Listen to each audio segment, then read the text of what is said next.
waaw gis nga premier ministre. day politique. te premier ministre il veut reprendre l'initiative politique. parce que quand même depuis un certain temps l'initiative tend vers l'opposition Penda. xoolal marche yi fi opposition organisée nu mu amee doole. xoolal tey jii nii. bu mujj bi ñu waroon def géejawaay nag. ba ñu kenn autorisé wu ko. lu tax autorisé wuñu ko parce que waa Pastef ñoo woote manifestation sur le même itinéraire.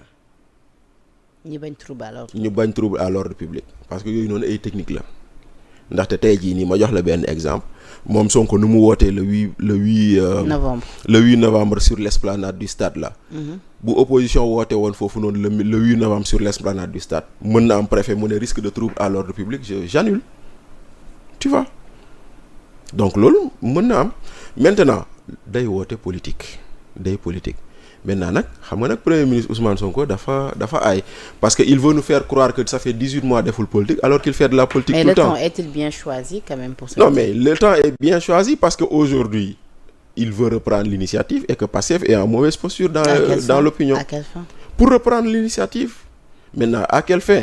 À des fins de trucs parce que xoolal ba mu ne le 8 novembre terra meeting tout le monde reprend terra meeting parce que loolu lañ ci jublu boo ko defee on oublie l'essentiel on oublie l'histoire de la dette cachée dans laquelle ba fi Olivier Sur ñëwee lu ñu dañ leen a dugaloon ci piège boo xam ne mënuñ si woon génn ils oublient leneen ak leneen boo seetloo donc tey jii nii maintenant premier ministre woote na fi. Olivier de mu ngi laaj ci rapport yi moom ba tey. waaw te ni finalement ay rapport caché la premier ministre woote na fi daje Grand Théâtre bu ko fàtte woote nañ fi mu fees dell xale yëpp ñëw wuy si ko. jour boobu lay wax naan bu ngeen xamoon ni man maay seddal Serigne Goundou foofu la ko waxee bis boobu la ko waxee woon premier ministre woote na fi Dakar Arena ba ñu won la maire boobu doon cinéma ñuy teg ko ci civière bi après mu naan lañ ma liggéeyoon joxuma ko premier ministre dem na fi Milan du diaspora bonde dem wax ak militant Pastef yi kon kay premier ministre kañ la noppi def politique. mais ci la annoncé woon diaspora bonde. oui mais diaspora bonde taxul mu am. am na kay. déedéet woon ma ko. mobiliser nañ 450 milliards. fan lañ ko mobiliser. maa ko laaj fii doon. waaw d'accord Abdou Sonko qui représente la diaspora. mais non mu ne dépassé nañ sax seen objectif. mais Penda fan lañ ko mobiliser xam nga dañuy wax nañ bàyyi di nax sénégalais yi le diaspora bon n'existe pas encore. Existe na kay parce que moom mooy appel à l'épargne publique bi ñu woote. déedéet l'appel public à l'épargne est un mécanisme prévu par le marché de l'UEMOA ça existe déjà. mais ñoom nee nañu diaspora bond beneen appellation rek la waaye moo ko appel à l'épargne publique benn la c'est la même chose. quand tu dis bon au trésor quand tu dis obligation du trésor quand tu dis emprunt obligataire quand tu dis appel public à l'épargne loolu fii nga ko fekk loolu fii lañ ko fekk c'est des mécanismes yoo xam ne dafa am yoo xam ne ñoom dañuy ñëw ut ci xaalis foofu léegi tey jii nii nee nañu ils cherchaient 300 milliards ils ont obtenu 450 milliards. Ouais. Ok man leen laa leen di laaj si 450 milliards yooyu. qu'on nous sorte la géographie des investisseurs pour qu'on nous dise investisseurs sénégalais yi investisseurs ouest africains yi banques yi assurance yi ku nekk ñaata nga dugal. ak diaspora bi ñaata la dugal. d'accord parce que loolu tant que génnewuñu ko. man gëw ma ni lii c'est de la diaspora c'est la diaspora qui a cotisé man gëw ma ko. parenthèse la woon rek. oui donc parenthèse la woon donc maintenant dem na Milan meeting kon nag kañ la noppi def politique premier ministre dafa politique chaque fois assemblée nationale chaque fois que boo ko fa indi woon da doon politique si la waxee naan on va effacer les chroniqueurs fa la ko waxee woon. opposition bi dañoo ragal moo tax ñuy yónni seen i chronique kon nag musul. sortie boobu tamit ñu bëri ñu ci xaar ay révélations. il se passera rien. le 8 novembre. il se passera rien opposition bi tamit ñoom tamit ñu ngi woote manifestation. bëggoon tamit ñoom wax ci vie cherté de la vie ak entre autres problèmes yi sénégalais di jànkonteel mais je pense plus que est-ce que loolu léegi di c'est-à-dire seen daje est-ce que dina amati boobu lay impact sachant que ni démb le PM annoncé na ay mesures ci lu ñeel li nga xamante ni moom moo di wàññi teeb njëgub courant bi en tout cas lépp lu nga xamante ni jëm na ci dundinu sénégalais yi. bon xam nga nag Penda premier ministre dafa wax ni dañuy wàññi njëgu courant ñun dañ ko yàgg di xaar. ci fan yi néew. waaw ci fan yi néew lu ñu waxoon ci fan yi néew tam bëri na te gisuñu ko rapport Prodac bi ne woon nañ dinañ ko publier suba ba léegi kenn gisagu ko mu ngi bëgg a def 2 weer ba ñuy wax après le rabat d'arrêt. Maintenant premier ministre dafa woote ni dinañu publier dinañ def annonce de baisse de prix ci fan yu néew on espère et effectivement le contexte s'y prête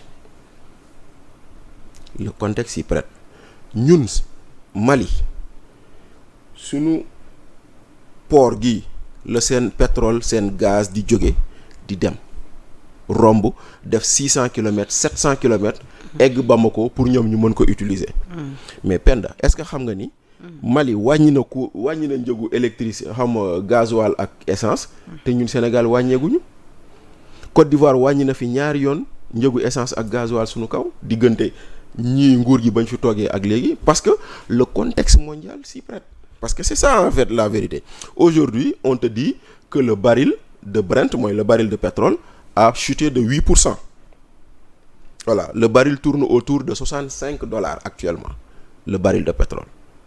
C'est vrai que le pétrole n'est pas l'intrant indispensable sur l'électricité, mais lu ci am solo la. Mais aujourd'hui, le baril de pétrole a chuté depuis très longtemps.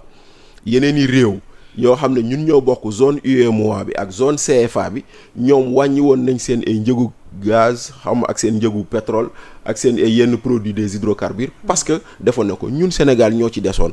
Maintenant bu ñëwee ce sera une bonne chose, ça va soulager les ménages parce que ces ménages yi soxla nañ ko. D'accord. Ndaxte mbir mi tar na.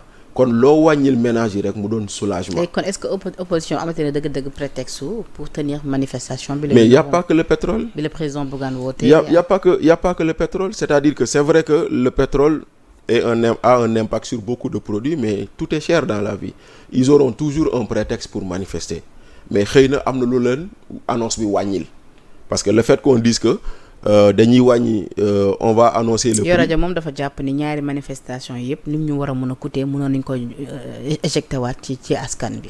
Waaw Yoro Dia de moom de il continue à penser que parce que tey jii nii boo gisee waa Pastef ñu ngi woote mobilisation di teg ay positionné ay car xam nga ñoom ñoo doon wax naan ñun du ñu mobiliser suñu militants yi ñuy cotiser waaye gis ngeen tey jii fu mu toll nii directeurs yi ñoo commencé di mobiliser di teg ay car naan bindu leen et cetera donc mobilisation Ndiaga Ndiaye ngay ñoo gis fii nii.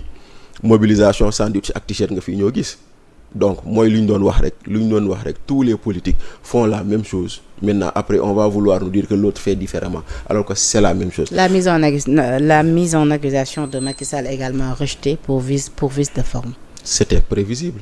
Guy Marius Sagna nee na moom voilà il prend acte.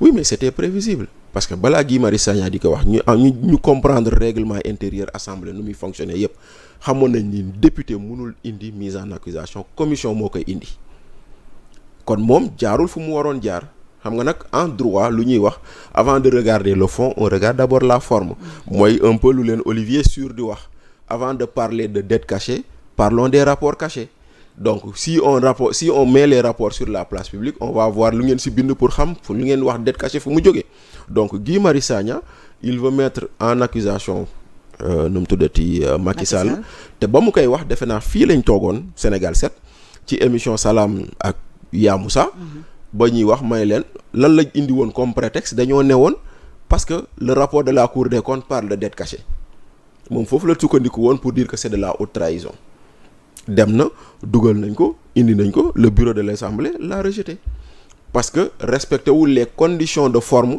yu ñuy tax ñu mën ko examiner maintenant nag comme il en prend acte léegi nag bu fekkente ne son intention est réellement de poursuivre Macky Sall na jël la bonne voie. D'accord. Bachir waxtu bi jeex na tàkk dina bàyyi nga tàggatoo le mot de la fin. Gaaw na trop sax mais en tout cas merci beaucoup. Merci à toi. Merci Penda pour cette invitation te puis. Adama Fall nag waxoon na ni. Oui. lu mu waxati. ne woon na ni Macky Sall ñëw na ñaari yoon Sénégal aéroport bu Yoff bi la wàcc. Man de dégg naa ko. démb ma laaj ko Yoro Dia nañu Macky musul ñëw. man de dégg naa loolu. ma ne ko kon Adama waxul dëgg. man de dégg naa loolu dégg naa ni daal ñëw na fi rek lan fi ay soxlaam dem waaye dégg naa ko nag waaye nag xam nga nag li ñuy wax rek. xam nga Yoro mooy Macky mooy Yoro. Waaw Yoro day mu ngi noonu. xam nga tamit nag bon mooy loolu peut-être xam nga Macky aussi tam du la wax lépp. waaw Macky du la wax lépp de Macky da lay day yem fu mu lu bëgg a yem rek. maa ngi gis ni tontu Adama Fall mais garaaw na ma baal dama mun tooñ. Bachir tàggatoo. Penda merci beaucoup merci vraiment pour cette invitation et puis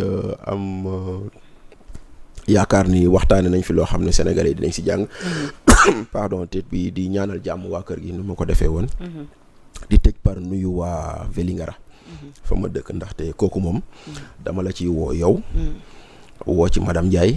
woo ci waa kër gi yëpp. lu xew foofu ndaxte le 8 boobu noonu. ñuy woote à Vélingara dafa am soirée de gala de l'ODCAV pour la clôture du mouvement navétane. man nag la ñu tànn ci parrain yi. ah macha allah waaw kon nag ñoo loolu moom suñu xew la. voilà léegi nag damaa bëgg nag ngeen def ko seen xew. suñu xew la. neel madame Ndiaye ak monsieur Ndiaye man ma ne. nañ ko def seen xew. jégg nañ ko. ne ñu ñëw géew.